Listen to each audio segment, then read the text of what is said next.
사랑을 축복합니다. 우리 중고등부 친구 여러분, 또 한 주간의 중간인 수요일입니다. 하나님께도 하나님의 말씀을 묵상해 가면서 또 그 은혜 가운데 함께 나간 저와 여러분 되겠으면 좋겠습니다. 이제 5월달이네요. 이제 상반기가 한 달 조금 더 남았습니다. 잘 정리하시고 또 여름 우리가 또 수련회가 나와 있는 가운데 있습니다. 아마 이제 교회 안에서 하게 되어질 것 같은데, 그럼에도 불구하고 우리가 그 가운데 주신 은혜들을 함께 기도하면서 준비하면서 그렇게 해 나갔으면 좋지 않겠나라는 생각이 되어집니다. 오늘 우리가 함께 볼 말씀은 역대하 6장 22절부터 31절까지 말씀입니다. 우리 앞에서 어떤 내용이 나왔습니까? 바로 이 하나님께서 솔로몬이 이 성전 봉헌에 대한 그 기도를 드리는 그 내용들을 보게 되었습니다. 그 가운데 이야기했던 것들이 무엇이냐면 바로 성전이 언약의 신실성을 입증하는 성전으로서, 또한 소통과 회복의 장소로서의 그 성전에 대해서 이야기했습니다. 이제는 어떻습니까? 오늘 말씀 가운데서는 이제 여러 상황에 대한 중보에 대한 기도에 대한 내용이 나옵니다. 첫 번째는 맹세와 공의로운 심판에 대해서, 또 두 번째는 이스라엘 패배에 대해서, 세 번째는 어떠한 것이냐면요, 가뭄에 대해서, 그 다음에 네 번째는 기근과 전염병 또한 이방인의 침입에 대해서 그렇게 나오는데, 먼저 맹세와 공의로운 심판에 대해서는 22절부터 23절까지의 말씀 가운데서 나오고, 그 다음에 이스라엘이 패배하는 가운데서는 이제 24절부터 25절까지, 또 이제 가뭄에 대해서는 26절부터 27절까지, 또 기근과 전염병과 또 이방인의 침입에 대해서는 28절부터 31절까지의 말씀 가운데 나옵니다. 첫 번째 우리가 보고자 하는 것은 바로 맹세와 공의로운 심판에 대한 부분들과, 또 이스라엘 백성들이 또 하나님께 범죄하여서, 주께 범죄하여 또 그 가운데서 패배하게 되었을 때 다시 주의 이름을 인정하게 되어지고, 또 돌아와서 빌 때 어떻게 될 것인가에 대한 부분들을 나누게 되어집니다. 어쩌면은 이 앞에 부분에서는 이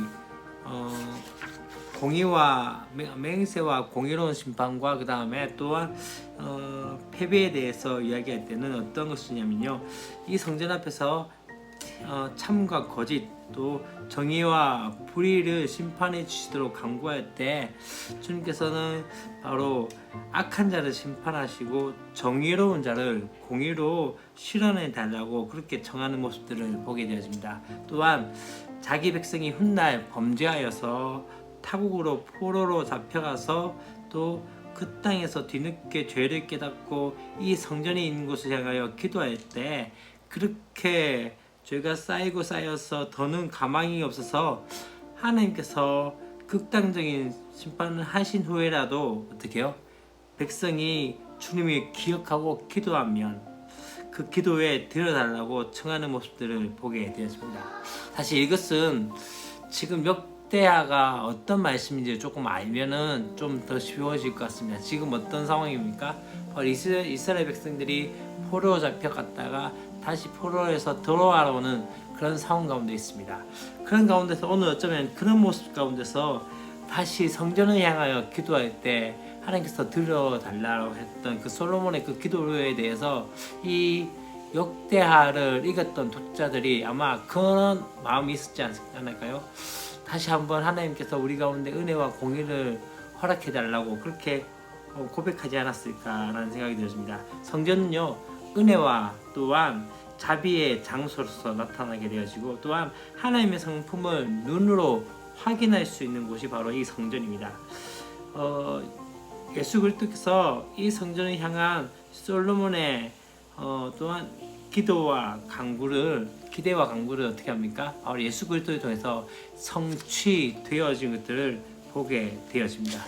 두 번째 우리가 보고자 한 것은 바로 이제 가뭄에 대해서, 또한 기근과 전염병과 이방인의 침입에 대해서 우리가 또 함께 말씀 나누는데요.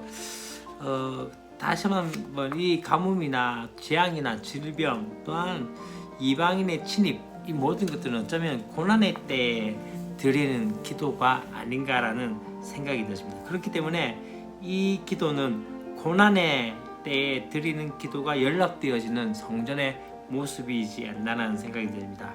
가뭄이나 재앙이나 질병으로 고난받을 때 자신의 죄를 깨닫고 하나님께 기도하면 하나님께서 응답해 주시도록 솔로몬은 그것을 간구하는 것이죠.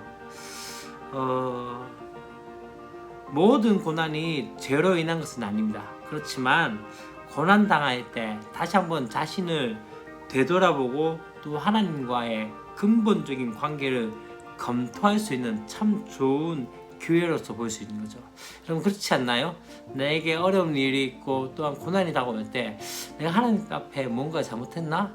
하는 생각과 다시 한번 자신의 삶을 되돌아볼 수 있는 그런 시간들이 되어지는 것이죠. 그렇기 때문에 어쩌면 고난은 우리 가운데 어렵고 힘들고 또한 좀 좌절될 때가 있지만 다시 한번 하나님을 바라보며 하나님께 나갈 수 있는 기회라는 것을 아셔야 합니다.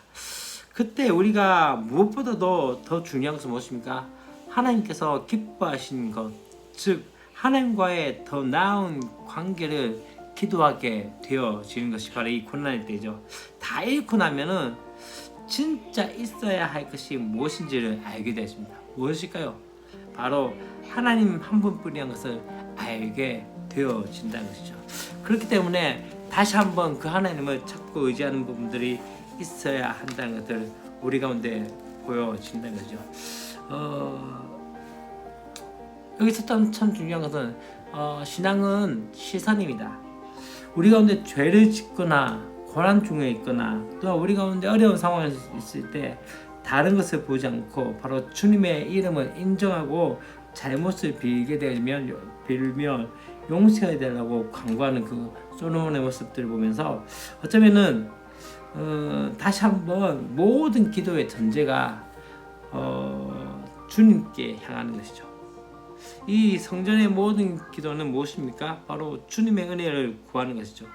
하나님께 도움을 구하려면 죄를 짓든 어려운 생이 있든가 간에 더 중요한 건 무엇입니까?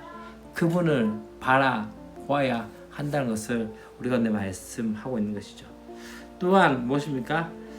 사실 이 성전은 하나님께서 계실 곳이 마땅치 않았기 때문에 지은 것이 아닙니다. 이 성전은 순전히 누구를 위한 것이죠? 바로 이스라엘 백성들을 위한 것이었죠. 언제든지 하나님께 나와서 죄를 회개하고 돌이키게 하기 위한 곳이 바로 성전이었습니다.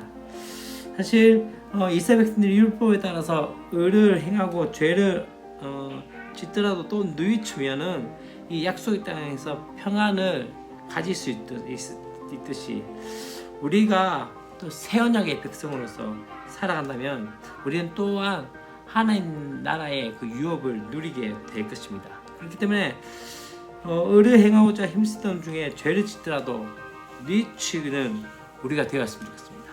때때로 우리가 실수하고 실망하고 실패하고 또한 하나님의 말씀 가운데 가까이 나가지 못할 때가 있습니다. 그럼에도 불구하고 다시 한번 그분께 나가는 것입니다. 왜요? 우리의 정체성이 무엇입니까?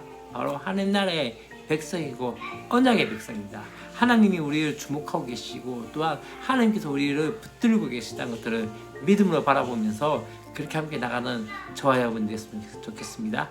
내일도 우리 함께 뵀으면 좋겠습니다. 사랑하고 축복합니다. 안녕.